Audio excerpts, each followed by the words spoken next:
pas l'intérêt de ChatGPT. Je pose une question, ça me donne des réponses. C'est pas comme ça. L'âge que tu as quand ce changement arrive. Qu'est-ce que ça me permet d'imaginer de mon futur? Son job, c'est de générer ce qui n'existe pas. Shalom. Salam. Et salut à tous. Salut. Pour un épisode classico à deux. On revient. Ouais. Droit au but. C'est un sujet... c'est assez bizarre que ça soit que maintenant qu'on en parle. Formellement. Formellement, on va dire. Parce que on en parle de temps en temps à droite à gauche. Tu me balances des pics sur ma relation avec Chatty de temps en temps qui a fortement évolué et tout ça. Tu vois, on est... Cet homme ici présent, je ne sais plus comment le qualifier, je ne sais plus. Quand vous pensez le cerner, c'est là qu'il vous déroute encore plus. Donc, Moulay Tabouré ici présent, ça fait quoi? Ça fait 1 an qu'on est tous sur ChatGPT, l'IA, et monsieur voulant toujours aller à contre-pied, c'est qu'il m'expliquait, tenez-vous bien, là j'espère que vous êtes vraiment assis. Oh, ils sont assis, ça va. Il ne voyait pas l'intérêt de ChatGPT. Voilà. Jusqu'il y a moins de 2 mois. Donc, tellement dépassé que d'habitude, j'argumente. Tu vois, je dis, mais là, je ne pouvais pas argumenter. Et puis, il y a eu un changement. Tu as pu voir, en fait, l'aspect productif. Mais bon, je pense qu'on ne va pas forcément s'attarder là-dessus. Là, je ne vais pas faire ton procès parce que... Non, mais attention, c'est important quand même que je donne aux gens parce que... Ouais, mais en fait, tout ce que tu vas dire, que tu as découvert, tu vas te ridiculiser. Mais non, pourquoi? Mais parce que les gens sont au courant de ce que tu vas dire depuis 2 ans. Non, mais... Attendez. Vas-y, trouve encore tes petites phrases. Là. Non, mais c'est ça. En fait, à un moment... Vas-y. C'est pas une petite phrase. Pour moi, je pense qu'il y a d'autres personnes qui sont comme moi, peut-être. Vous êtes là en train de... Beaucoup de gens qui trouvent que ChatGPT, c'est peut-être pas un truc ouf. Non, mais quand tu dis que ça ne me fait pas gagner du temps... En fait, quand tu m'as dit cette phrase, c'est ça qui m'a... OK, c'est-à-dire, j'allais parler, puis j'ai dit non. Ouais. Là, je sais plus. Je sais plus quoi dire. Ouais. Tu vois. Après, bon, c'est vrai qu'on s'est pas jamais posé pour avoir une discussion de fond sur le sujet. C'est pour ça que le podcast existe. Il y a différents éléments. Je me souviens plus les premières fois que j'ai... Ouais. Toi, dès le début, tu as utilisé, tu étais en mode c'est génial. Non, en fait, non. Je vais te dire ce qui m'a vraiment surpris avec toi. C'est que quand j'ai commencé à utiliser ChatGPT, je trouvais ça intéressant. Et puis après, je voyais qu'il y avait aussi une option payante.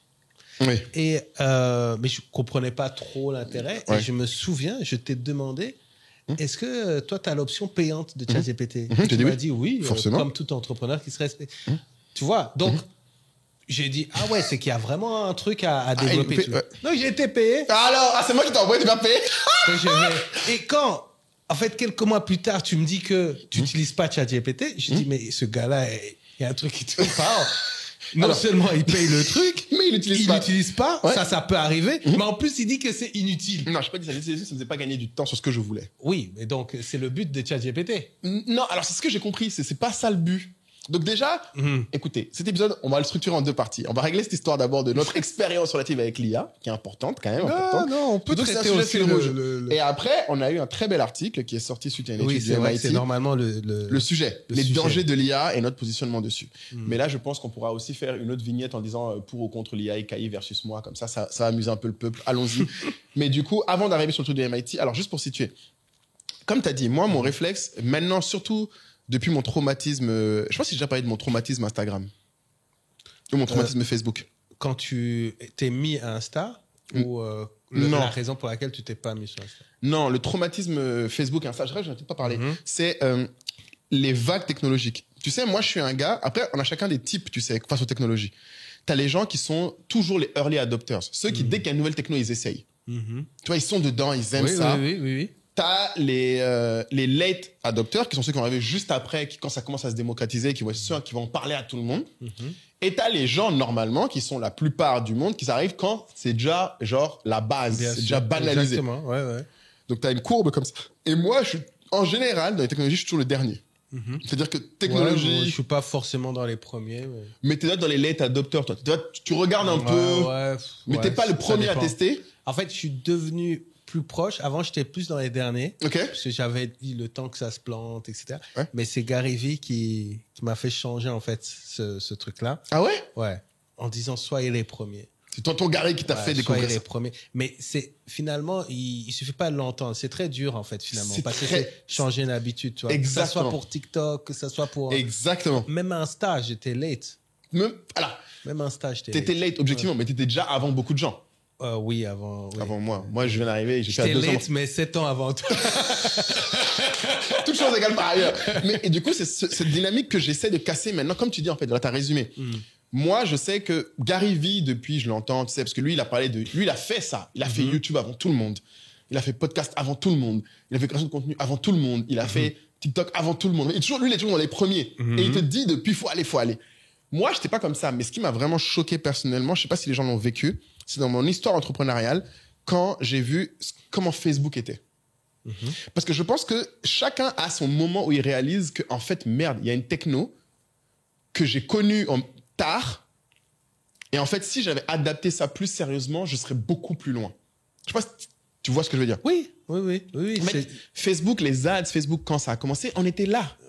Et j'ai été parmi les premiers à payer des ads à 5 euros, 10 euros. Oui, mais c'était un ROI de dingue, non? De dingue ici, mais si j'avais vraiment été sérieux à l'époque, me rendre compte, si j'avais la compréhension des plateformes que j'ai aujourd'hui, j'aurais, en fait, Anka aurait été à un autre niveau. Oui, quand on dit early adopters, quand Gary Vee pousse les gens à être early adopters, c'est pas pour être hype. Exactement. C'est pour en fait que ton temps d'apprentissage soit sur le long terme beaucoup plus long que les autres. Exactement. Puisque tu seras venu plus tôt. Ouais, et surtout, moi, ce que j'ai noté, c'est que quand tu prends une vague, toi, en tant qu'adopteur, tu vas être, si demain, la vague en question devient la norme, tu vas être dans ceux qui auront des avantages innés. C'est comme si à l'époque où tout le monde cherche à, je sais pas, à la ruée vers l'or, t'es le premier à avoir appris à faire des pioches. Exactement. Donc en fait, tu vas être celui par défaut qui va vendre à tout le monde.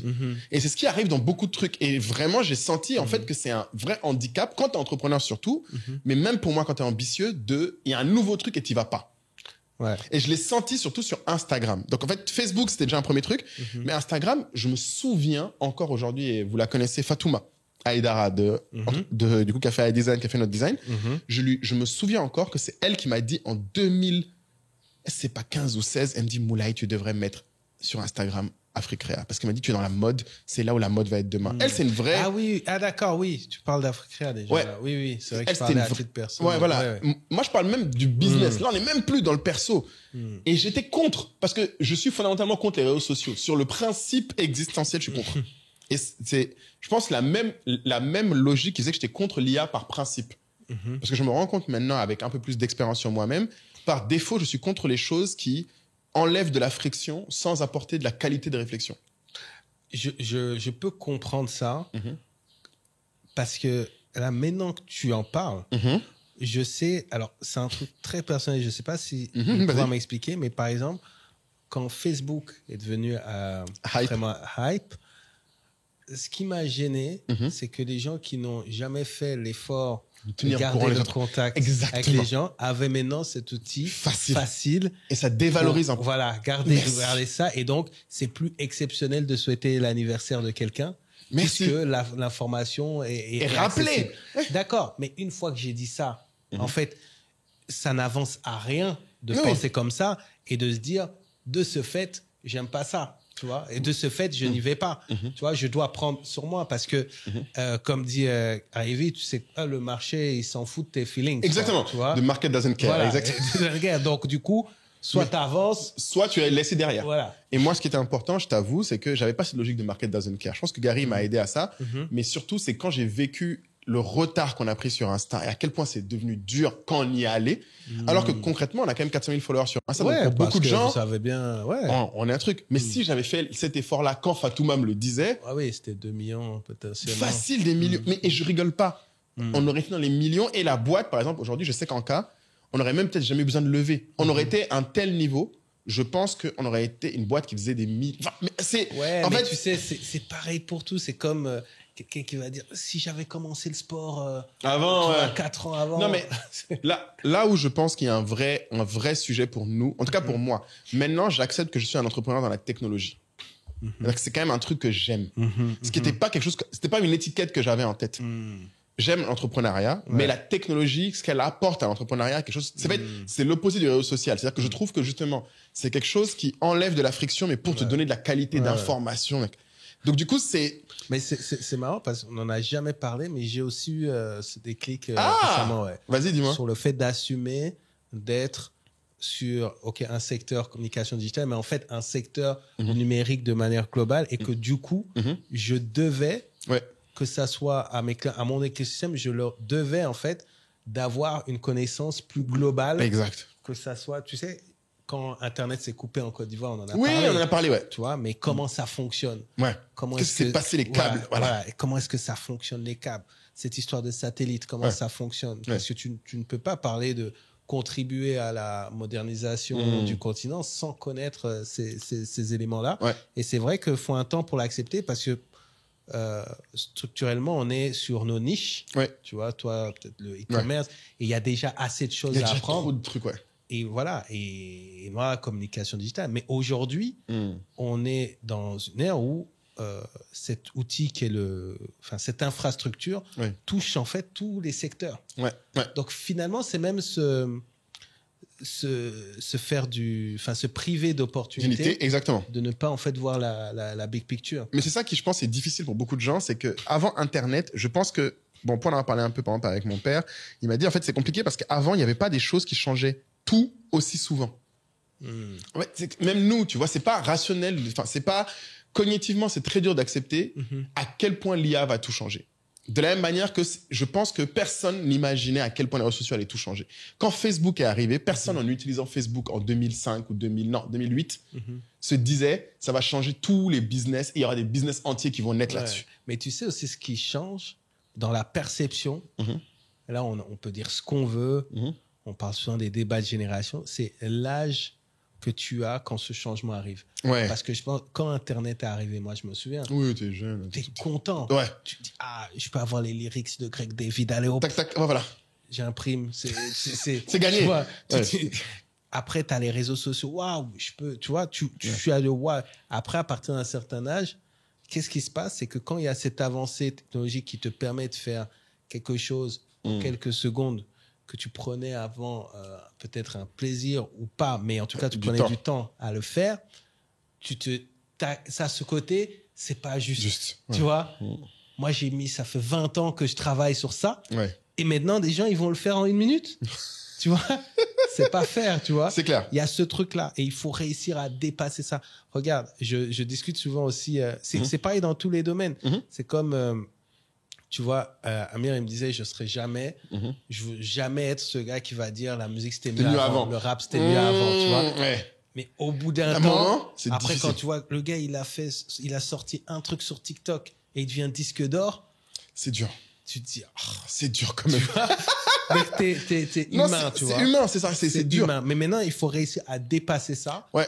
Pour voir qu'est-ce qu'il y a derrière. Exactement. Mais c'est ça que je pense qui est pour moi un des messages que je veux faire passer dans cet épisode, c'est que c'est pour ça que quand, par exemple, tu me dis, pour revenir sur notre sujet, pourquoi j'ai payé ChatGPT? Je payais pour me donner une raison d'y aller. En fait, le moment où je m'abonne, c'est le rationnel en moi qui dit, tu dois utiliser ce truc. Maintenant, l'émotionnel en moi, j'ai pas envie, en fait, d'utiliser. Donc, j'y vais pas du bon pied. Et après, ce qui joindait les deux, et c'est ce qui est arrivé à ma conclusion à l'époque quand je gagnais pas du temps, et c'est peut-être l'erreur que font beaucoup de gens sur l'IA, c'est que j'ai commencé à utiliser l'IA sur une mauvaise assumption. J'ai commencé à utiliser l'IA en pensant que j'allais pouvoir faire des choses que je n'arrive pas à faire aujourd'hui. Et c'est ça c'est ça le gros problème que j'ai eu. En fait, c'est pour ça que j'étais underwhelmed. Tu vois, je t'avais dit par exemple un truc qui me paraît. En fait, parce que quand moi je projetais à quoi ressemblait l'IA, mon premier truc, je me suis dit mais super. Par exemple, si je demande à l'IA de me dire quels sont les épisodes du podcast qui ont eu le plus de vues dans le mois, il doit pouvoir me le dire. C'est une info publique. Mais ChatGPT peut pas faire ça parce qu'il a pas consulté des infos comme ça. Mais du coup, ça m'a déçu. En fait, c'est ça la déception que tu as ressentie. C'est qu'en fait, à chaque fois que j'essayais des choses que je n'arrive pas à faire aujourd'hui, que j'aimerais pouvoir faire en me disant... T'as un exemple? Ben, c'était ça. Par exemple, je me souviens, l'un des trucs qui m'a beau déçu, je me suis levé en me disant, OK, aujourd'hui, j'aimerais bien... ChatGPT, je me suis dit, putain, ChatGPT, maintenant, je vais pouvoir regarder, me dire les commentaires des épisodes qu'on a sortis, qu'est-ce qu'ils disent en général. Au moins, me donner une revue générale des commentaires. Mais sans lui fournir... Le lien, je lui donne le lien? Et ChatGPT te dit, je peux pas. Ouais, non, il ne pouvait pas. Tu vois? Mais oui, mais tu peux. Oui, mais après, tu as des. Enfin, dans l'IA, tu as la possibilité. D'ailleurs, shout out to Guillaume. Guillaume Oculi, de la tribu, qui se met dedans. Tu peux aller, tu peux faire des actions intermédiaires. Oui. Tu vois, pour aller peut-être extraire tes. Extraire et après remettre, Ouais, etc. tu vas- Mais j'avais pas cette logique. Donc Ouais. moi, j'étais déçu de ça. Et c'est grâce à Guillaume, d'ailleurs, et la tribu que j'ai commencé à avoir cette logique. Parce que d'ailleurs, il a recommandé, par exemple, Notebook LLM, qui est beaucoup mieux, qui est un des outils d'IA de Google qui est mieux pour ce genre de trucs. Mais du coup, tu comprends, ma frustration était là. Je me disais, mais en fait, ce que j'imagine comme gain, ChatGPT n'arrive pas à le faire. En plus, ces trucs-là, en général, ce qui est gênant, c'est ChatGPT, tu dis, je peux pas le faire. Il te dit pas comment je pourrais le faire ou comment il est pas conçu pour trouver des solutions. Oui, mais là, c'est juste technologique. Oui, voilà. C'est parce qu'il peut pas le faire parce que tu lui donnes pas la donnée à traiter. Exactement. Mais Parce que le lien, il ne peut pas aller, il peut Ouais. pas aller, le regarder. l'exploiter. Mais ouais. tu vois, ChatGPT te dit pas, par exemple, quand tu fais ça, il te dit pas, ah, mais si tu extrais ou que tu le mets dans un Word, Non. Attention. Ouais. Si tu lui dis, fais ça, et si tu ne sais pas le faire, dis-moi comment, ouais. il va te le dire. Ouais. C'est pour ça que on revient toujours à, là, la nouvelle génération, le challenge, ça va être Qualité des les questions. questions. Question, toujours, ouais. Ça va être quel type de questions tu poses. Et tu te rends compte que le vrai intellectuel, Oui. il va se situer là. Tu vois, Mais moi, il a toujours été là, je veux dire. C'est juste que là, c'est amplifié maintenant. moi, parfois, j'ai des intuitions business et grâce à ChatGPT, je vais lui expliquer mon intuition et je vais lui demander s'il existe des principes business Qui appuie ça. qui appuient ça. Ouais. Tu vois. Ça, c'est sûr. Et donc, du coup, il va te renvoyer vers l'élément et maintenant, je peux aller bosser le principe business. Voilà, oui. Tu vois. Alors que très souvent, ce qui se passe, c'est que nous, on lit, puis on tombe sur un principe, on dit, ah, Ça me dit quelque chose. Ça Ouais. me dit quelque chose, tu Ouais. vois. Donc, c'est comment est-ce que tu vas l'utiliser, tu vois. Parce que quand tu dis que ChatGPT fait pas gagner du temps, mais je viens d'essayer, au fait, il a sorti ça. Est-ce que ça va pas poser un problème? Les téléspectateurs vont pas essayer de faire le test, genre mettre pour moi les commentaires pour les. Oui, oui, c'est pas grave s'ils essayent. Ça dérange pas? Non, c'est pas grave. T'inquiète pas. Non, ouais. il faudrait qu'il laisse la séquence. C'est ça. C'est une très bonne séquence, Sam. Tu fais bien de t'interroger. Non, mais c'est très bien. Non, mais, et du coup, oui, non, mais tu vois, c'est ce qui est intéressant, c'est que tu vois, là, la méfiance qu'a Sam, c'est intéressant parce que du coup, ça crée aussi un autre truc. Peut-être répéter parce qu'on n'a peut-être pas entendu. Ah oui, il se demandait si jamais le fait que je dise que Chat peut pas faire ça, est-ce que ça va pousser les gens à faire ça pour nous à notre place? Je viens de le faire et ça a marché, en fait.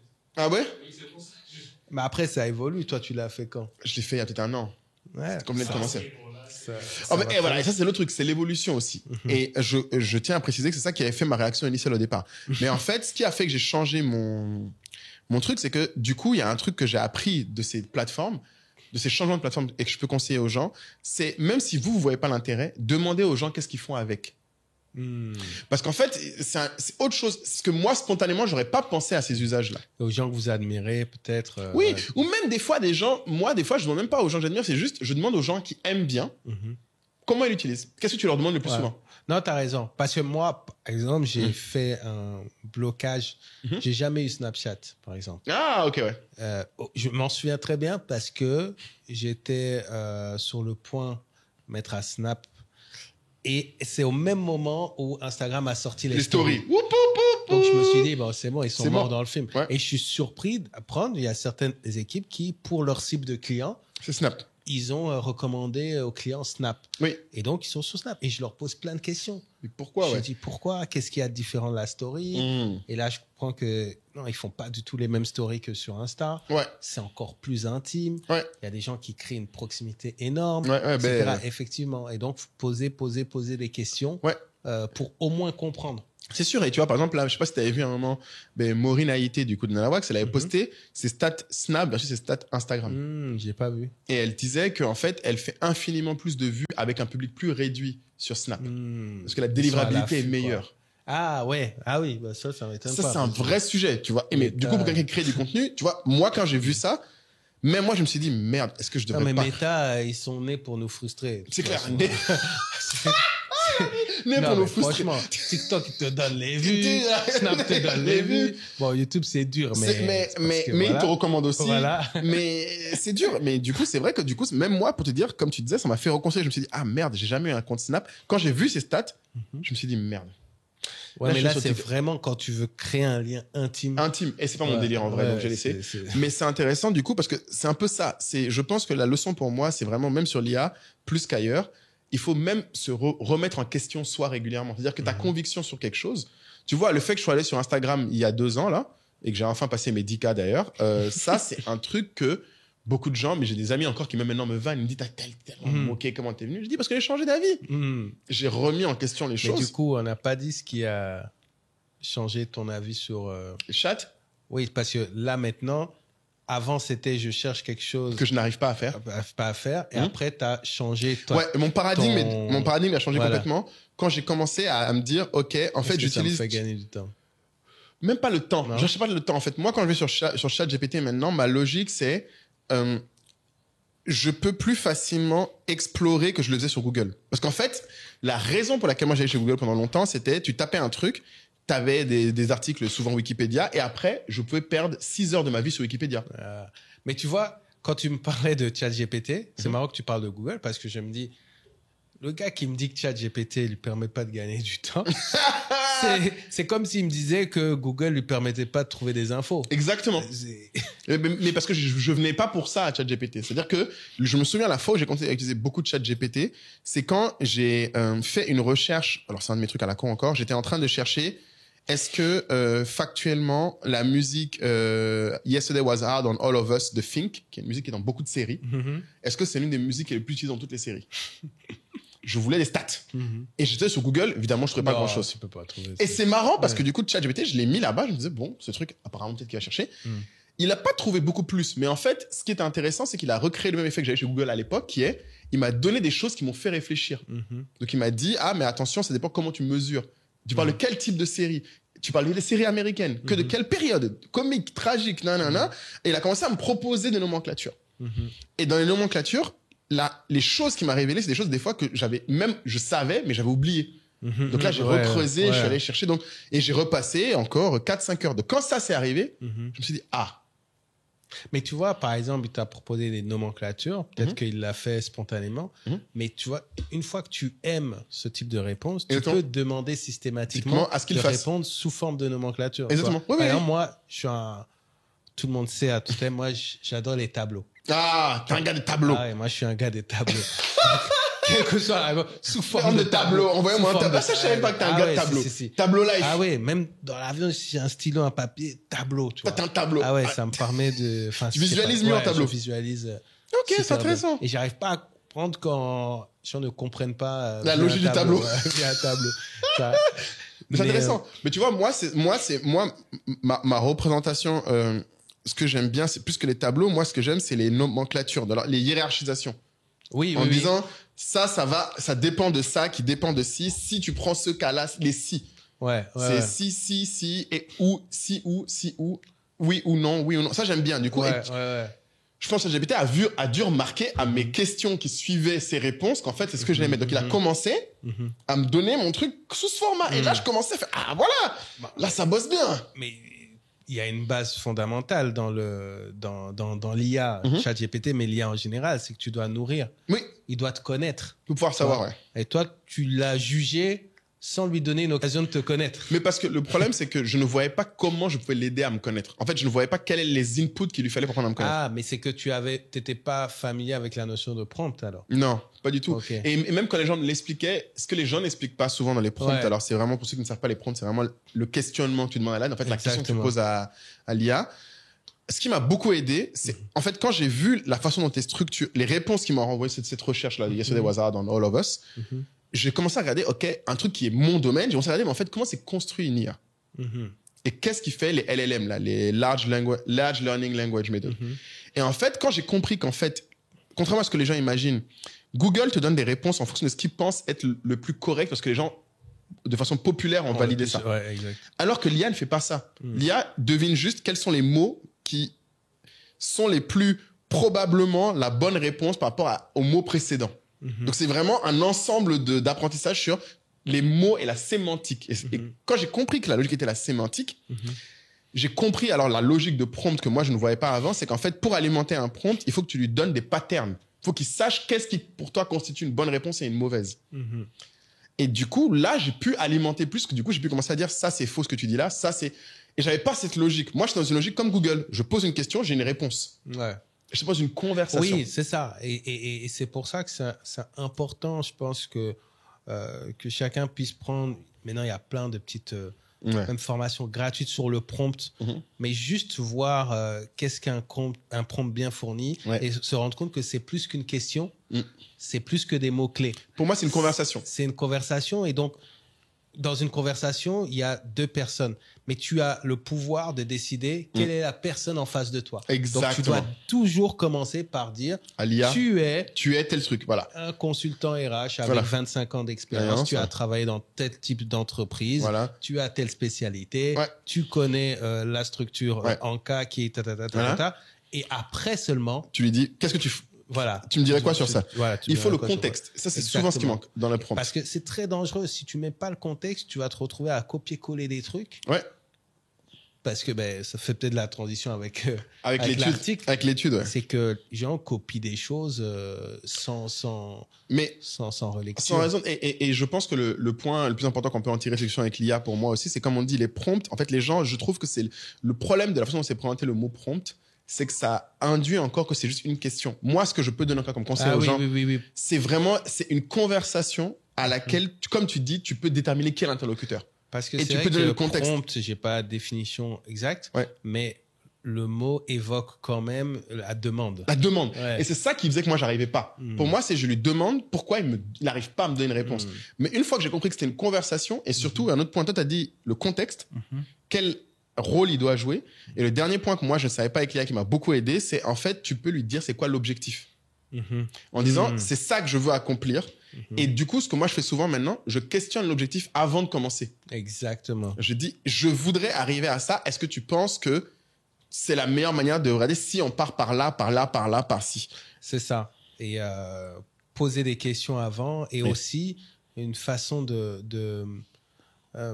alors, je vais pas me jouer, comment dire, les rabat-joie en disant une façon de faire en sorte que vous continuez à réfléchir par vous-même. C'est pas le sujet, c'est une façon de trouver une façon d'également, je peux dire, être plus pertinent dans les réponses que vous allez avoir. C'est quand vous êtes sur un sujet, quand vous êtes sur une réflexion, un dossier, un projet, c'est une fois qu'on a exposé le prompt, avant de lui poser une question, c'est lui dire, dis-moi, quelles sont les questions que je dois me poser sur ça, pour être le plus pertinent sur ce sujet. Et là, ChatGPT prend tes informations, te pose les questions, et là, tu mènes une réflexion, et tu peux même lui répondre à ces questions. Et là, tu es encore plus pertinent. Parce que moi, je pense que l'erreur à ne pas commettre, c'est de penser que ton prompt, il est parfait. Oui, bien sûr. C'est impossible. C'est impossible. Donc, la première, si tu veux utiliser la puissance de ChatGPT, tu dois faire en sorte que tu dois laisser ChatGPT challenger ton prompt. Oui. Mais en plus, ce qui est intéressant, c'est que ce que tu viens de dire reprend la logique. Si les gens comprenaient vraiment, mais ça va être très dur pour beaucoup de gens de comprendre vraiment comment fonctionne une IA LLM, ils comprendraient qu'en fait, pour qu'elle marche bien, elle a besoin que tu parles. Elle a besoin, en fait, d'avoir un maximum d'éléments sur ta sémantique, ta logique. La manière dont elle répond donne l'impression, avec certitude, qu'elle n'a pas besoin de ça. Mais oui, alors tu dois lui dire quelles sont les questions qu'on doit se poser pour être le plus pertinent sur ça. Exactement. Et moi, ce que j'ai beaucoup aimé, c'est que, bon, évidemment, en plus, ChatGPT ment souvent, parce que il hallucine totalement. Alors ça, c'est un truc qui, moi, m'éclate personnellement. J'adore. Parce qu'une fois que tu l'amènes à halluciner, moi, ce que j'adore, c'est dire tu racontes n'importe quoi. Ça m'éclate. Parce que quand tu lui dis qu'il raconte n'importe quoi, il l'ajuste. Et j'ai vraiment senti, d'ailleurs, quand je commençais à lui dire ça, c'est faux, mais ça, c'est vrai, mais ça, c'est vrai que dans tel cas, c'est là que l'IA comprend, en fait, ton niveau à toi de questionnement. Hop, petite pause, surtout à toi qui te demande systématiquement, mais quelle est donc cette tribu SOA à laquelle on fait systématiquement référence? la tribu SOA. C'est la communauté d'Entrepreneur State of Africa, la meilleure communauté du monde mondial. Une communauté dans laquelle vous êtes déjà 300 membres à se retrouver au quotidien avec Moula et moi à échanger. Alors, ce n'est plus sur Telegram, c'est maintenant sur la plateforme School. Et sur cette plateforme, c'est génial parce que c'est comme si on avait notre réseau social SOA dans lequel on peut débriefer des épisodes, on peut débriefer d'un projet business que vous avez, on peut rebondir sur des éléments d'actualité. On fait également chaque mercredi soir les masterminds avec des experts de la tribu qui prennent la parole. C'est vraiment un lieu, un espace d'émulation à laquelle on veut que vous participez. 200 € pour l'année, 120 000 francs CFA. Franchement, c'est un bon deal. C'est un bon deal. Et surtout, ce n'est pas qu'une plateforme. Nous avons également des événements, des meet-up à Abidjan, à Dakar, à Douala, à Washington. Les membres se retrouvent même à Londres. Et dans ces événements, vous serez très souvent surpris par la présence de guests que vous avez vus dans le podcast. Donc, c'est tout ça qu'on met en place parce que vous savez à quel point le pilier entourage est important pour nous.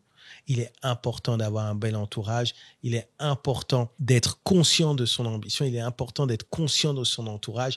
Et on veut vraiment que vous nous rejoigniez si vous êtes ambitieux parce que cette aventure, on l'a commencé avec vous et on veut l'emmener le plus loin possible avec vous. Donc, à très vite dans la communauté et je vous laisse suivre l'épisode. Personnellement, j'adore. Parce qu'une fois que tu l'amènes à halluciner, moi, ce que j'adore, c'est de dire tu racontes n'importe quoi. Ça m'éclate. Parce que quand tu lui dis qu'il raconte n'importe quoi, il l'a juste... Et j'ai vraiment senti, d'ailleurs, quand je commençais à lui dire ça, c'est faux, mais ça, c'est vrai, mais ça, c'est vrai que dans tel cas, c'est là que l'IA comprend, en fait, ton niveau à toi de questionnement. Ouais. J'ai senti en live, en fait, les fois où je corrigeais... Ah, ça, c'est intéressant, parce que tu es en train de dire que ChatGPT peut s'adapter à ton non, niveau. C'est certain. Parce que si moi, je pose une question, et j'ai déjà eu le cas, je pose une question, et par exemple, ma compagne Méline pose une question, on n'a pas les mêmes réponses. Mais pas que dans la forme. Dans le contexte qui va... Parce qu'en fait, il a adapté ma façon de réfléchir. Bien sûr. Donc, il sait qu'il y a des trucs, ça passera pas. Par exemple, je sais que ChatGPT, j'ai plus besoin de lui dire, il sait que moi, s'il n'y a pas de chiffres, son truc, j'y croirais pas une seconde. C'est déjà arrivé plein de fois. Mais tu sais, en parlant de mensonges, je demande à ChatGPT, j'essaie de trouver une bonne approche pour un truc familial par rapport à Patrice Lumumba. Ah. Et à l'intérieur, il me met une citation. Du coup, je connais un peu. Je dis cette citation, je connais pas. Elle vient d'où? J'ai dit. Je connais un peu quand même. C'est un peu ma famille quand même. C'est Patrice Lumumba qui a dit ça. Il dit non, mais il aurait pu dire ça. Oh allez, ça va pas chez toi. Ah, ça passe crème. Et si c'était pas toi, ça aurait passé n'importe quoi. Je te dis. Ce serait passé crème.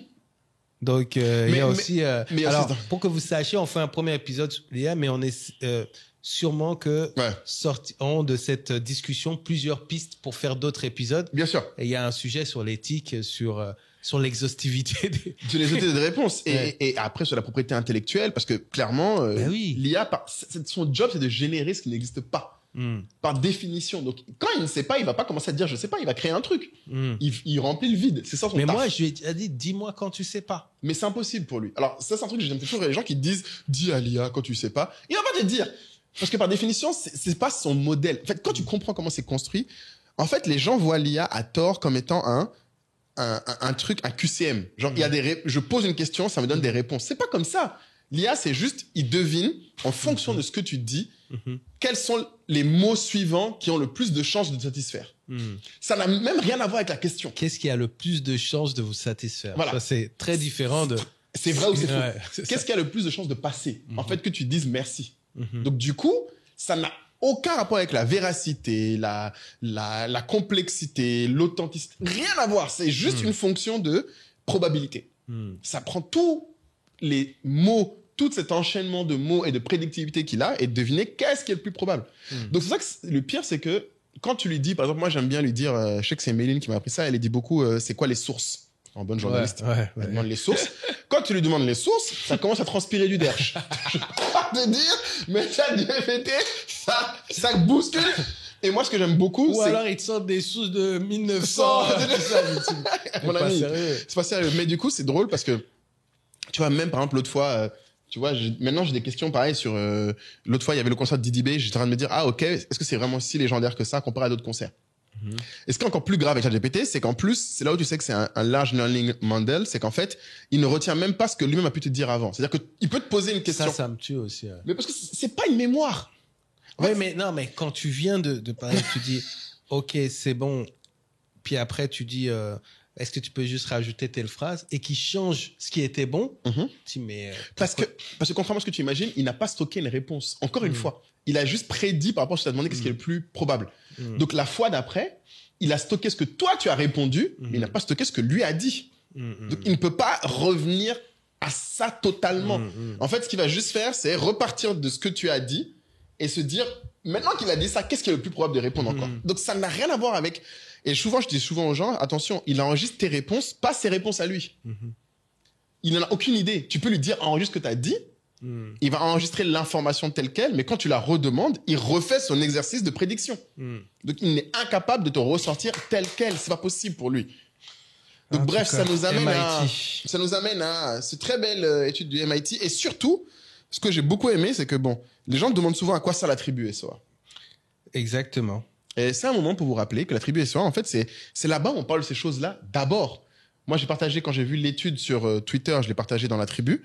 Et les gens de la tribu ont pu partager leur opinion, qui, au demeurant, je trouve, sont fantastiques. Et ce que j'aime beaucoup dans la tribu, vous allez voir, et je voulais qu'on utilise ça avec AI pour vous rendre compte que ce qui est beau, c'est que même sur des choses où on peut être d'accord, avoir des opinions communes, chacun a une très belle façon d'illustrer. Ils ont mis des métaphores que j'adore. Donc, bien entendu, alors, on va parler déjà de l'étude. Donc, Guillaume, en bon expert IA, nous a dit, voilà ce que ChatGPT dit, les 10 points sur l'étude donc du MIT Media Labs qui ont Juste établi... contextualiser l'étude, ouais. Ouais, alors, déjà, c'est une étude, par contre, déjà, je commence, il n'y a que 54... On mettra le lien. On mettra le lien.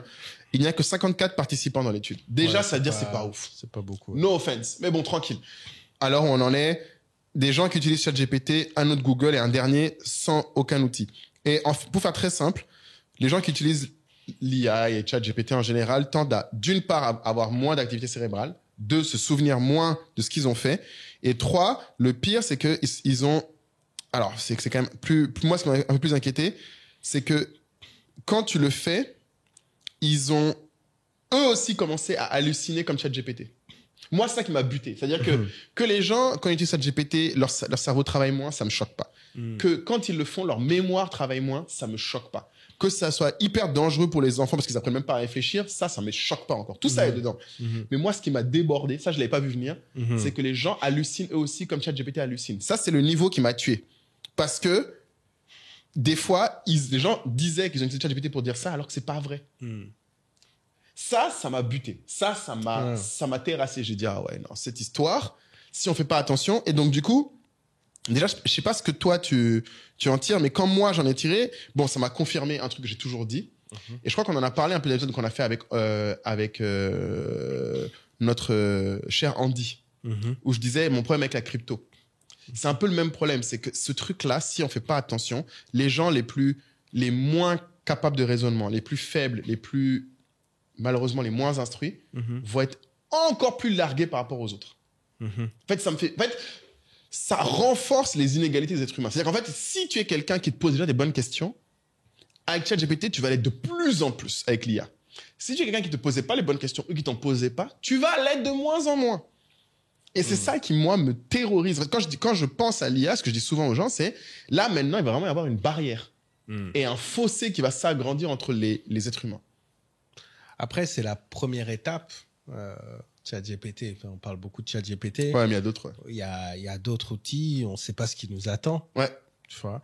Mais c'est vrai qu'on a du mal à se dire que un quelconque outil va réduire le gap entre les niveaux des personnes, parce que là où effectivement la personne médiocre, comme je dirais, va peut-être gagner quelques points, la personne excellente va en fait avoir une amplification aussi de ses résultats. Exactement. Enfin, si on part du principe que les deux l'utilisent de la même manière, ça va être quelques points pour la personne médiocre, mais ça va être exponentiel pour la personne qui se pose déjà les bonnes questions. Exactement. Mais et moi, ce qui me fait très peur, c'est ça. C'est ce que tu viens de décrire. Et Guillaume a relevé un point qui, moi, j'ai remarqué aussi. quand tu laisses l'IA tout faire, il dit, quand je demande à l'IA de tout faire de A à Z, et quand j'ai la flemme, que j'ai pas envie de travailler, que je veux faire un travail rapide, le résultat n'est pas aussi bon, mais en plus, je n'aurais pas appris grand-chose. Et ça, c'est très dangereux. Parce qu'on a tendance tous à voir, de la même manière que quand on voit le sport comme étant de la douleur, on ne voit pas la transformation qu'il y a derrière. Mais quand on réfléchit, notre cerveau aussi se transforme. Et si tu ne réfléchis pas et que tu laisses trop l'IA faire, ton cerveau s'atrophie comme tout muscle qui se respecte. Mais malheureusement, je pense que ça fait vraiment partie des choses. Tu vois, c'est comme la dernière fois, on parlait du sucre, on parlait de faire du sport. C'est des choses qui sont très simples à comprendre. Mais la nature humaine est ce qu'elle est. C'est-à-dire que le monde évolue. Et d'ailleurs, il y avait un membre de la tribu qui disait ça, qu'on évolue dans un monde où les gens, leur but principal, c'est de faire moins d'efforts. Exactement. Ce qui est d'une grande violence. Et ça, c'est qui a dit violence. Mais quelqu'un de très bien, ça, dans la tribu. Faut qu'on cite les noms parce que c'est que les gens se rendent compte qu'on a des gens qui sont archi sérieux. Boris. C'est Boris qui a dit ça. Voilà, qui a nouvel arrivant Boris, mais chaud comme la braise, je l'aime bien. Je pense que ce genre d'étude a toujours existé. À chaque nouvelle avancée technologique, la même question se pose. Cela rendra-t-il l'homme paresseux? Malheureusement, l'homme est un être qui passe son temps à se demander comment faire le moins d'efforts. Amen. Donc forcément, ça mène à ce résultat. Mais en même temps, tu as également des gens comme Bill Gates qui, historiquement, vont te dire qu'eux, ils valorisent les personnes paresseuses ou les esprits paresseux qui vont toujours chercher des raccourcis. Toi-même, ici, tu as souvent dit que c'est parce que tu as une certaine paresse que tu as développé une ingéniosité. Exactement. Tu vois, donc, il y a tout ce truc où... Il faut faire, mais le truc, c'est qu'il faut créer. Le problème, c'est quand la paresse t'amène à ne pas faire.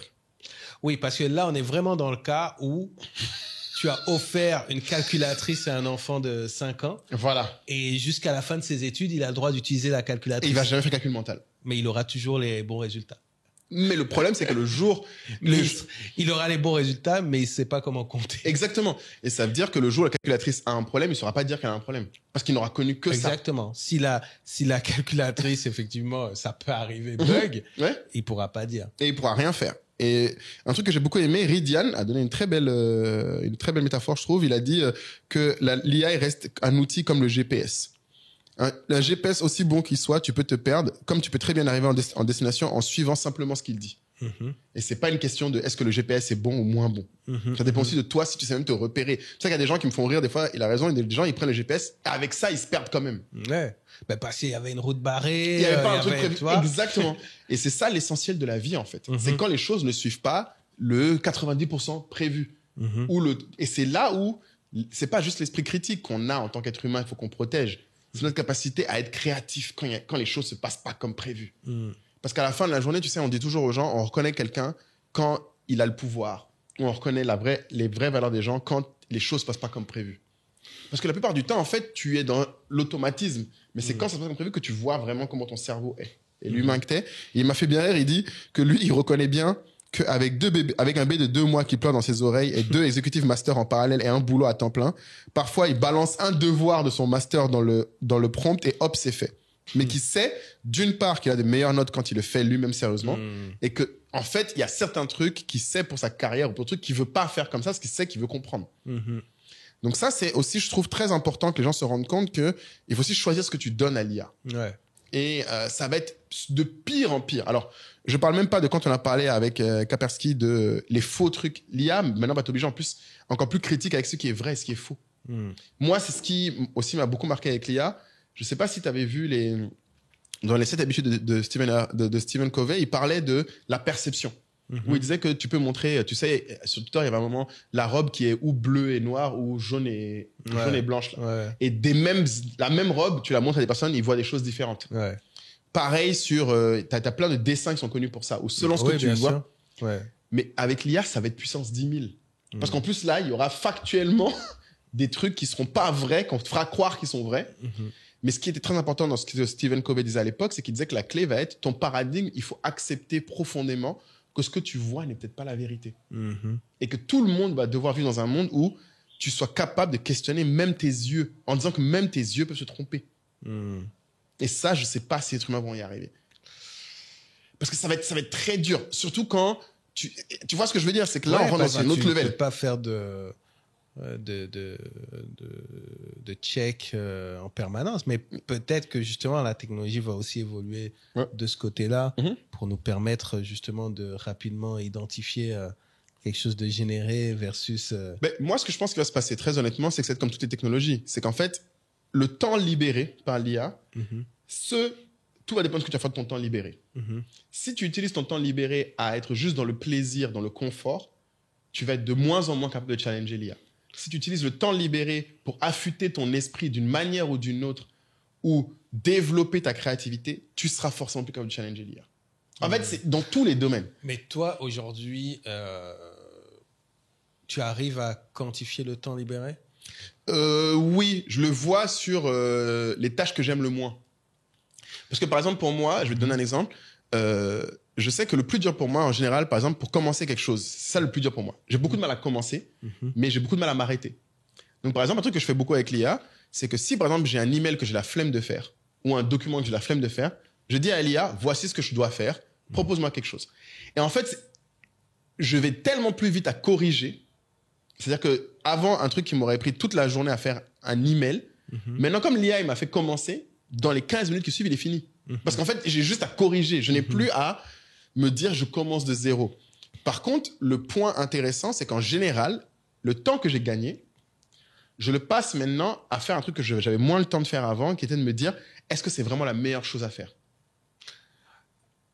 Tu veux dire... Est-ce que ce email-là était la meilleure chose? Ok. Avant, j'avais tellement du mal à faire ces trucs-là, à commencer, qu'une fois que j'ai commencé, il est déjà trop tard pour se dire, est-ce que c'est pas mieux d'appeler la personne? Et là, tu te demandes, est-ce que... Ah, d'accord, ok. Tu te demandes, est-ce que c'était nécessaire ce mail? Oui, ou est-ce que ce mail est la chose la plus importante à faire dans cette situation? Des fois, je me rends compte, par exemple, que j'ai fait des mails et je me rends compte, mince, en fait, c'est pas forcément le mail qui aurait aidé le plus, c'est si jamais j'avais appelé la personne. Ou si, encore mieux, ça m'arrive souvent, je me dis, mais en fait, j'ai fait le mail, mais c'est pas moi qui aurais dû le faire. C'est telle personne de mon équipe qui aurait dû apprendre à le faire. Parce que si je le fais aujourd'hui, c'est parce que cette personne ne sait pas le faire. Avant, j'avais tellement du mal à faire ces trucs-là qui étaient désagréables que je me mettais toute mon énergie à « vas-y, il faut le faire, tu le fais, point ». Et maintenant, quand je l'ai fait avec l'IA, en général, le rendu à peu près bon ou peut-être un peu mieux parce que du coup, je gagne du temps. Mais quand j'ai gagné ce temps-là, je m'assois, je me dis « mais en fait, est-ce que c'était vraiment Mais la meilleure chose ?» cette pause que tu prends pour te poser la question, est-ce que c'est quelque chose qui est venu spontané ou tu t'es dit « maintenant que je vais gagner du temps, je vais chaque fois challenger » Non, c'est venu spontanément. Spontanément, voilà. Parce qu'en ce moment, je pense que c'est mon gros sujet. D'ailleurs, tu as vu l'épisode de Steven Bartlett avec Kevin O'Leary. Ah oui, oui. Sur le signal et le noise. Ah oui, oui. Mec, Steve Jobs, j'étais là, je suis wow. Ah ouais, j'ai même remis. En 15 minutes, masterclass. J'étais là, je suis wow. Ouais, c'est juste ces 15 minutes-là. Les 15 premières minutes, on vous mettra le lien. En plus, il te dit qu'il dit j'aimais pas Steve Jobs. Voilà, je suis pas le blairer. C'est le gars qui a le plus eu d'impact dans sa carrière, quoi. Ouais. Et ben tu vois juste ça parce qu'il disait. Oui, mais du coup ce que tu dis là, c'est pour moi c'est ça, c'est qu'en fait c'est un truc que j'avais remarqué depuis un moment parce que comme je t'avais dit, plus le temps avance, plus je me rends compte qu'à la fin, en tant qu'entrepreneur, on a toujours trop de choses à faire. Exactement. Toujours. Ouais, voilà. C'est la définition de l'entrepreneuriat même, c'est tu n'as pas les ressources, ni le temps, ni l'argent pour faire ce que tu dois accomplir. Ouais. Mais c'est la priorisation qui nous sépare. Et comme disait en ce moment, tu sais, Kader, quand on fait l'épisode avec Kader, il t'a dit, le plus important pour lui, c'est choisir ses combats, comme choisir ses désirs. Exactement. Mais c'est toute cette réflexion, je pense, toute l'année, j'étais là-dessus, qui fait que quand j'ai commencé à utiliser l'IA, ça s'est retrouvé là-haut. Je me suis dit, mais en fait, maintenant que la tâche est faite, est-ce que c'était la meilleure tâche à faire? Est-ce que c'était à moi de le faire? Et très souvent, ce qui se passe, c'est que maintenant, ça arrive, je me rends compte, c'était peut-être pas moi, ou pas comme ça. Ouais. Mais ouais. Mais je pense que c'est plus parce que c'est ton focus. Oui, probablement. Ouais. Parce que, tu vois, on a cette tendance, tu vois, les entrepreneurs fonctionnent comme ça. C'est que, à un moment donné, on est très focus sur. Obsédé sur par un truc, sujet. ouais. Là, je suis à fond délégation, tu vois. Ce matin, je me suis réveillé, je dis, bon, là, je pars en congé. Allez! Quelle est la meilleure façon de déléguer un travail quand on part? Mais sans que ça soit aussi une usine à gaz. Parce que je vois comment les gens, ils font quand ils partent. Leur passation, c'est des longs trucs, des longs trucs. Alors qu'au final, il y a des choses aussi qui peuvent attendre ton retour. Donc, quelles sont les 3-4 choses que tu vois? Qu'est-ce qui est le signal? Qu'est-ce qui est le bruit? Exactement, tu vois. Quelles sont les choses que tu dois faire? Pour ceux qui n'ont pas vu l'épisode, c'est en fait, ce qu'il explique, c'est qu'on est entouré de messages. Et en fait, lui, il va faire la distinction entre ce qui est du bruit, donc ce qui doit être ignoré clairement, et ce qui est un signal, donc les signaux qu'il doit vraiment adresser. Et ce qui va plus loin, il va plus loin en disant que c'est sur ça qu'il se base pour recruter ou pour garder quelqu'un. Est-ce que cette personne a cette capacité-là? Reconnaître les choses. Ouais, c'est ça. Et il avait dit qu'il aille plus loin parce que mais il a dit dans les 18 comment heures. est-ce que tu fais? Il a dit dans les 18 heures. Moi, ce qui m'a choqué, c'est que c'est pas une logique long terme. Ce qui est très contradictoire avec ce qu'on nous apprend toujours en management. En mode, c'est long terme, c'est les choses importantes. Lui te dit, quelles sont dans les 18 prochaines heures où tu es éveillé, les 3 choses que tu dois boucler sur toutes les autres. Et ça, j'ai adoré. Parce que je me suis demandé, mais ok, c'est bien beau ce qu'il dit, mais comment tu peux juger si une personne, surtout en entretien, est capable de faire le distinguo entre le bruit et les signaux? Et effectivement, ce qu'il dit, c'est qu'il va régulièrement poser la question à ses collaborateurs, quelle est la chose la plus importante que tu as fait aujourd'hui? Quelle est la chose la plus importante que tu as fait cette semaine? Et tu leur demandes. Et s'ils sont pas capables de répondre, c'est pas bon signe. C'est pas bon signe.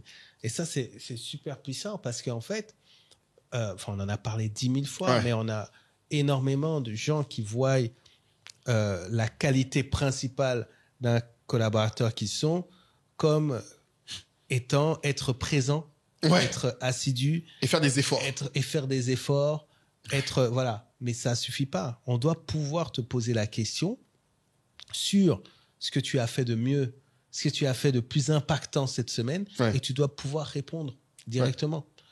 Mais bon, on s'égare du sujet. Non, mais parce que j'allais prendre un truc. Non, mais ça reste dans le sujet parce que Malik a dit une très belle phrase. Je lui ai promis que j'allais le citer, Malik à Lambert, pour ceux qui le cherchent. J'ai promis, j'ai dit, je la citerai. La punchline est It's not about doing things right, but doing the right things often. Donc, ce qui compte, ce n'est pas tellement de juste faire les choses bien, mais c'est de faire les choses qui doivent être faites souvent. Et ça, c'est valable pour entrepreneurs, employés, toute personne ambitieuse dans ta vie. Ce qui va te permettre de séparer le signal du bruit, c'est à quel point tu sais pas forcément faire les choses bien, mais à quel point tu sais faire les bonnes choses. Hop, petite pause, surtout à toi qui te demande systématiquement, mais quelle est donc cette tribu SOA à laquelle on fait systématiquement référence? La tribu SOA, c'est la communauté d'Entrepreneur State of Africa, la meilleure communauté du monde mondial. Une communauté dans laquelle vous êtes déjà 300 membres à se retrouver au quotidien avec Moula et moi à échanger. Alors, ce n'est plus sur Telegram, c'est maintenant sur la plateforme Skool. Et sur cette plateforme, c'est génial parce que c'est comme si on avait notre réseau social SOA dans lequel on peut débriefer des épisodes, on peut débriefer d'un projet business que vous avez, on peut rebondir sur des éléments d'actualité. On fait également chaque mercredi soir les masterminds avec des experts de la tribu qui prennent la parole.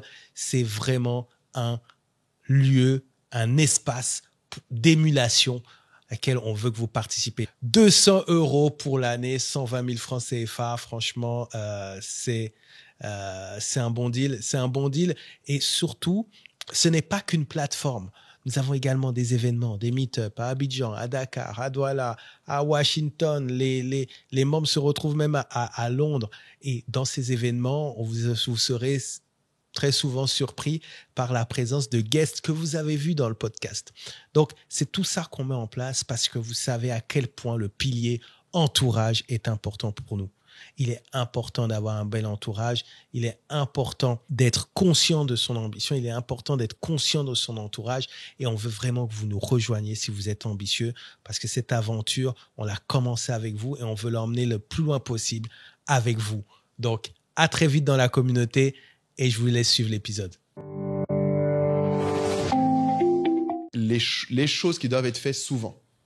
Et ça, c'est valable pour entrepreneurs, employés, toute personne ambitieuse dans ta vie. Ce qui va te permettre de séparer le signal du bruit, c'est à quel point tu sais pas forcément faire les choses bien, mais à quel point tu sais faire les bonnes choses. Ce qui doit être fait à ce moment et à cet instant pour le futur ou pour arriver à tes buts. Et que tu ne te perds pas dans est-ce que j'ai bien fait. En fait, et c'est ça qui est souvent le cas, dans ta raison, des gens, c'est qu'ils restent dans l'effort. Les gens restent dans le...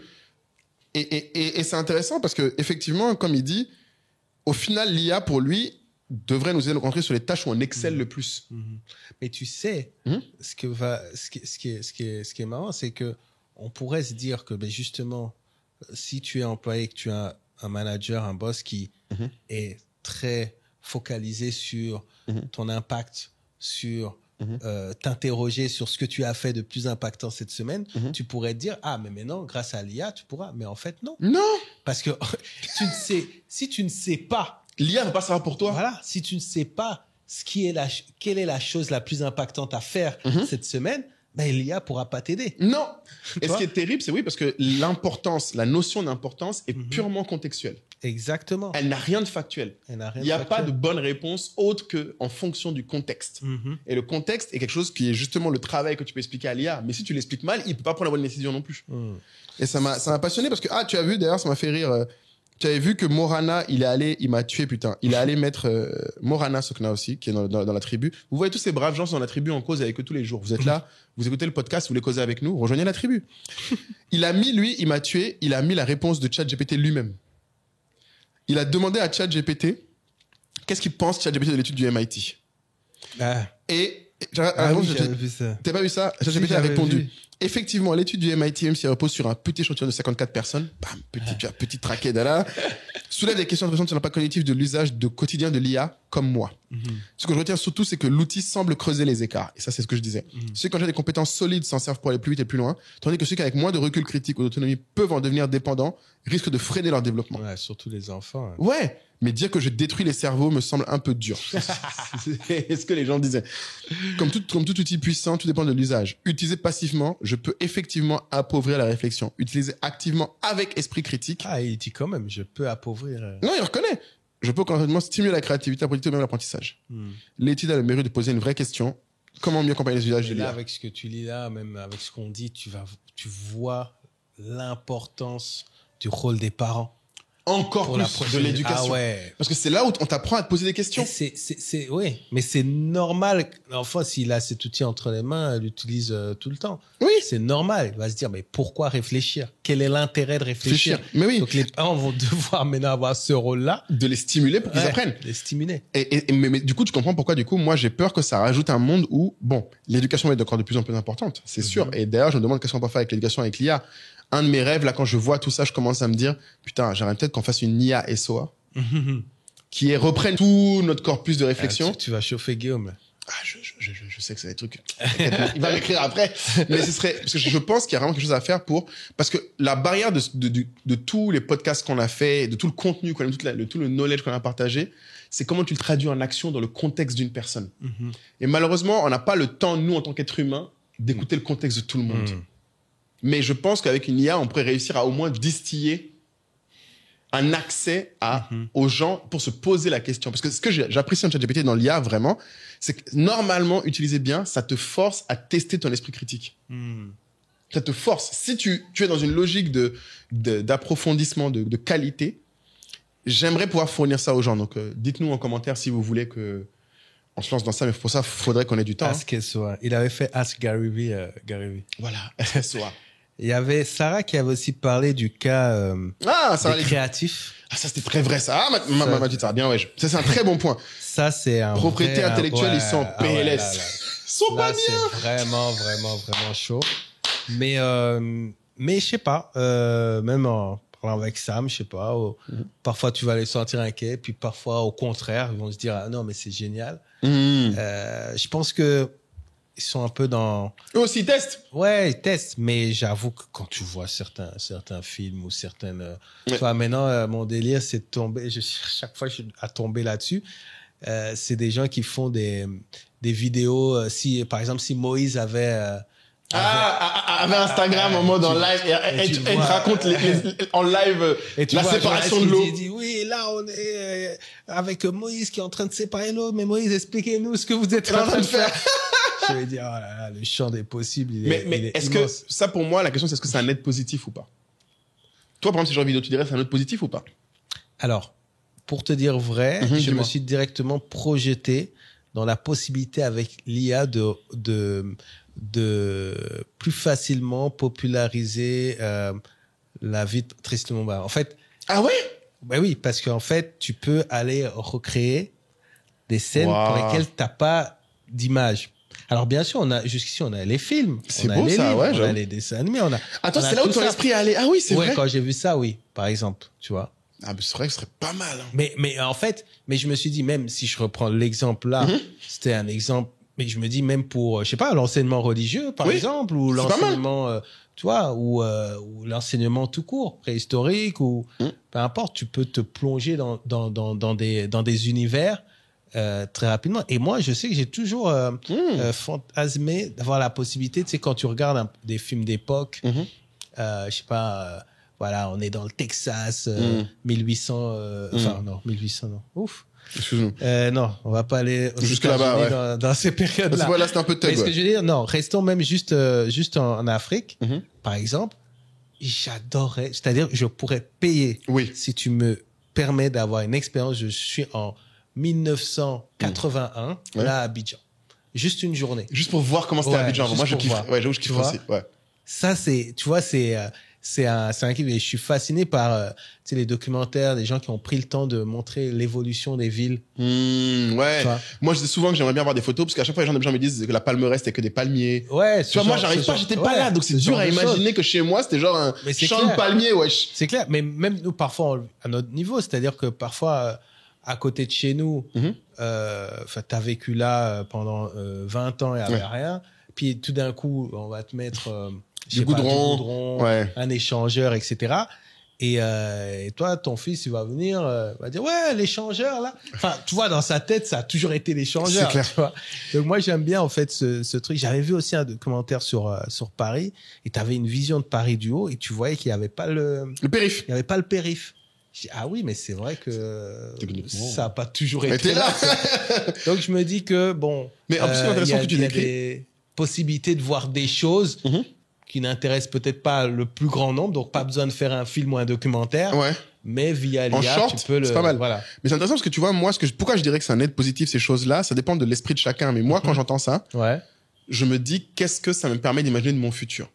Je suis un gars, personnellement, j'aime pas trop le passé et j'aime pas trop l'histoire. Mais en fait, ces projections-là, pourquoi je les aime? C'est parce que je me dis, mais en fait, si ça c'était vrai à l'époque, qu'est-ce qui aujourd'hui va être demain? C'est-à-dire, quelles sont les zones que je prends aujourd'hui comme étant la Brousse, qui va être la ville demain? En fait, tu vois, c'est ces trucs-là qui... Moi, ce que j'aime beaucoup, c'est la barrière que je pose toujours quand on me pose la question est-ce que quelque chose est un bien ou un mal. Je me dis, quelles actions l'être humain fait après l'avoir fait? Ouais.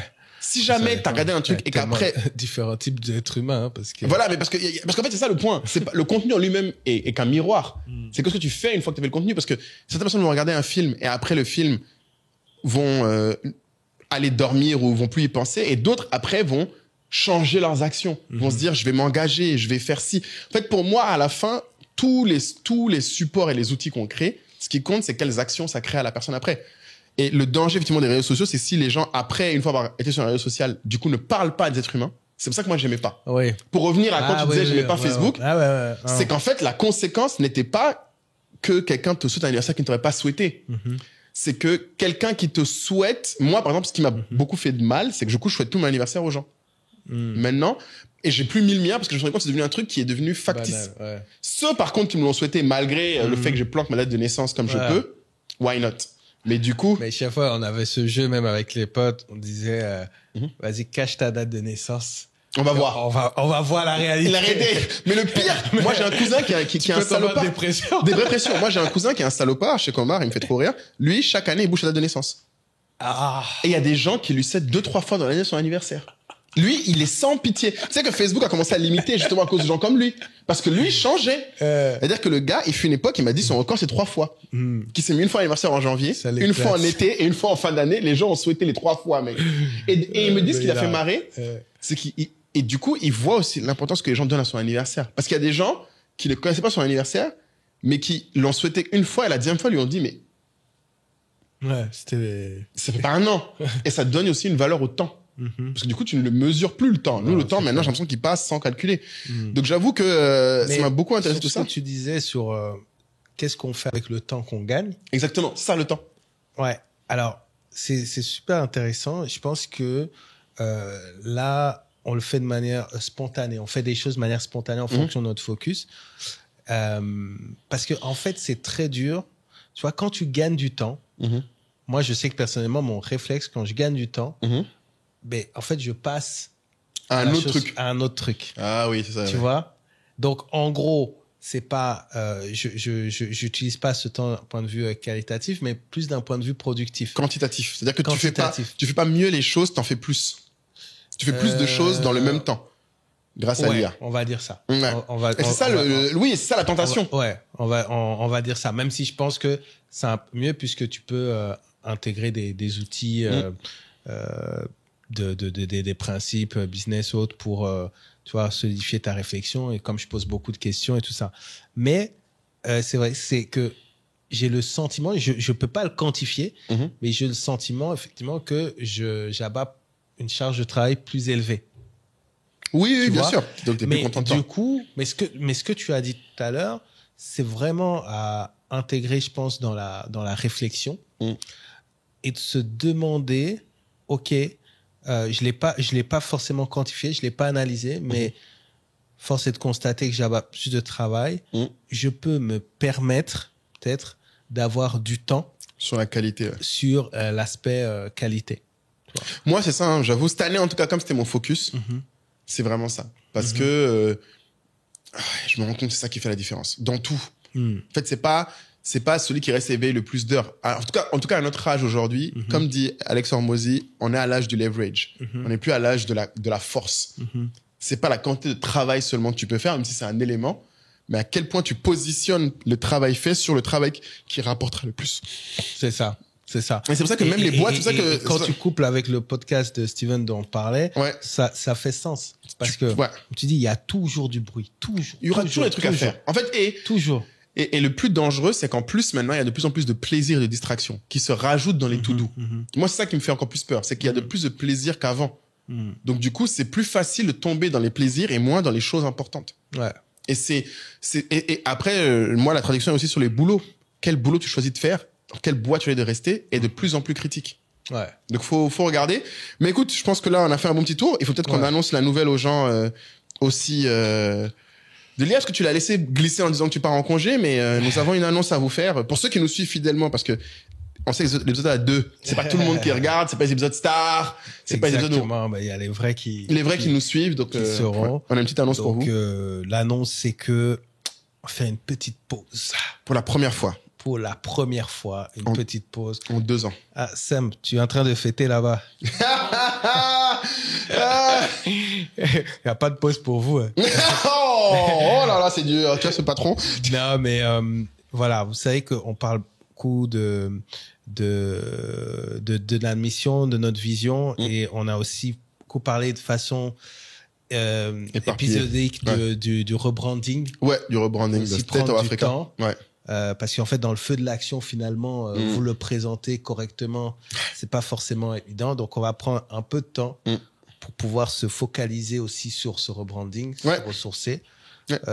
Bon, et vous nous connaissez, hein, on peut annoncer une période, mais ça peut être un mois, ça peut être plus court, 2 semaines, ça peut être un mois. Allez, on dépassera pas un mois quand même. On va passer un mois, mais si on vous manque, dites-le nous. Tu vois, ça fait toujours plaisir de voir les gens qui nous agressent. Faites des stories. Vous allez où? Voilà, dites-nous qu'on vous manque. On se dit aussi, on est des grands fans de Gary Vee, donc vous savez que August est censé être le mois où on essaie de prendre de l'avance. Donc cette fois, on a choisi on pense que ça y est, on est arrivé au stade où on va plus jamais flancher. On sait que après, on va être à combien là? 130 épisodes. 135. Et pour ceux qui sont arrivés jusqu'au bout, vous savez aussi que vous savez, peut-être pas, mais on travaille sur un événement. Bien sûr. Un événement, donc quand on reviendra, il y aura des annonces. Communiqué en force. Ouais. Bon, les membres de la communauté, bien sûr, auront l'information. Ils sont déjà un peu au courant, la tribu. Ils sont déjà au courant, pour tout vous dire. Mais pour le reste, voilà, on va essayer de faire bien les choses, passer à un autre niveau. Comme on vous l'avait dit, au départ, c'était juste faire 100. Exactement. Après, c'était de consolider cette communauté. Mais là, comme vous nous prenez au sérieux, on s'est dit, on va commencer aussi à se prendre au sérieux. À se prendre un peu au sérieux. Et puis se remettre un peu nous aussi, parce que bon, ça se voit pas, mais on est un peu sur les rotules aussi, parce que là, quand même...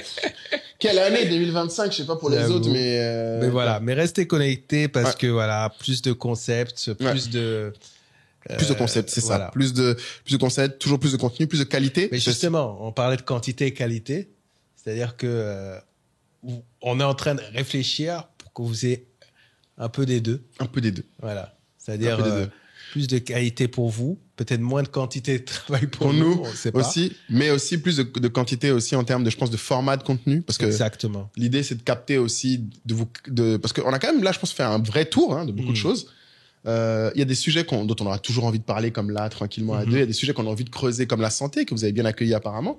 Donc, il y a plein de choses qu'on veut faire, mais il faut qu'on structure tout. Et franchement, difficile de faire ça en plus de nos boîtes, et en plus des vacances, et en plus de trucs. Donc, on choisit pour une fois d'investir sur nous. J'espère que vous nous entraînerez pas à rigueur, et que vous serez là au retour, parce que là, j'ai eu très peur. Là, après, ils vont avoir des extraits par-ci, ils vont avoir, enfin. Vous nous oubliez pas, quoi. En plus, vous êtes tous en retard, hein. Donc, allez récupérer les épisodes. Les anciens. Il y en a beaucoup qui sont en retard, ouais. Il y en a plein que vous avez pas vu. Il y a plein que vous avez pas vu, ça c'est clair. Donc, merci Bah oui, attends. Les gens, essayez pas de nous Qui peut blaguer. s'asseoir ici et dit qu'il a regardé 130 Tous épisodes. les 130 épisodes. Qui? D'ailleurs, c'est un challenge. Est-ce qu'on a fait quelque chose à quelqu'un? Oh, mais comment tu vas vérifier? Qu'il a vu les 130 épisodes?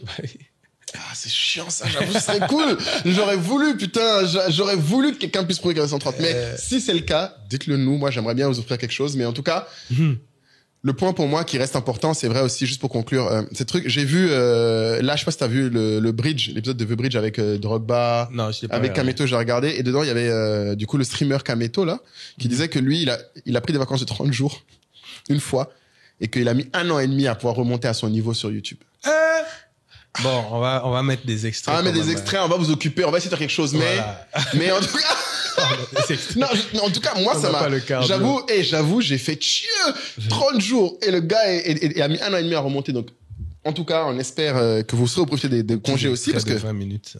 profitez, hein? Des petits extraits de 20 minutes. Ouais, à des l'ancienne. extraits à l'ancienne. Mais en tout cas, j'espère que vous allez passer quand même des bons congés aussi, parce qu'on a choisi de le faire à ce moment-là, parce que ça reste la période des congés. On savait qu'en vrai, pendant les congés, vous ne calculez pas trop. Alors qu'on a fait les 7 péchés capitaux, qui était notre première grande série. Si vous savez pas quoi regarder, retournez On la revient regarder. avec d'autres séries. Et voilà, on en revient à d'autres séries. Sarah est notre première grande fan des 7 péchés capitaux. Elle vous poussera à aller les regarder si vous n'avez pas regardé. C'est un truc à regarder. Donc, il y a de quoi faire. Il y a une bibliothèque de contenu. On se retrouve. Et abonnez-vous. Abonnez-vous. Et partagez si vous pouvez. Partagez. Allez, à ciao. Ah, ciao.